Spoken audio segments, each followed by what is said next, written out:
नागपूर, औरंगाबाद, पुणे, वणी अशा लांब पल्ल्याच्या बसेस अमरावती मुख्य बस स्थानकात ये-जा सुरू आहे.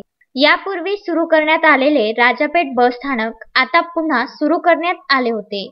आधी यवतमाळ, अकोला, वणी सारख्या जिल्ह्यातून येणाऱ्या बसेस याच राजापेठ बस स्थानकातून अमरावती बस स्थानकात ये-जा करीत होती. काही कालावधीनंतर फक्त या जिल्ह्यातून येणाऱ्या बसेसला थांबा फक्त राजापेठ बस स्थानकात होता.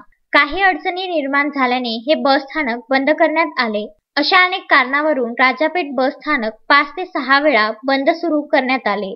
राजापेठ बस स्थानक बंद असल्याने या बस स्थानकातून ये-जा करणाऱ्या प्रवाशांची मोठी कोंडी निर्माण झाली होती. राजापेठ, साईनगर, गोपालनगर सारख्या परिसरात राहणाऱ्यांना अमरावती बस स्थानकात जावे लागत होते. राजापेठ बस स्थानक सुरू व्हावे याकरिता अनेक पक्ष संघटनांनी आंदोलन, निवेदन दिले होते.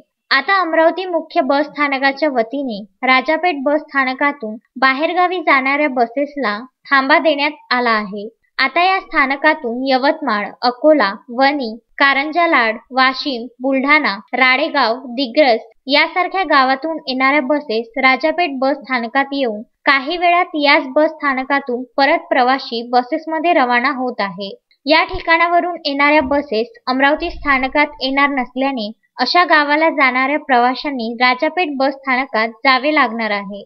अजय शृंगारेसह प्रदीप इंगोले, विदर्भ न्यूज, अमरावती.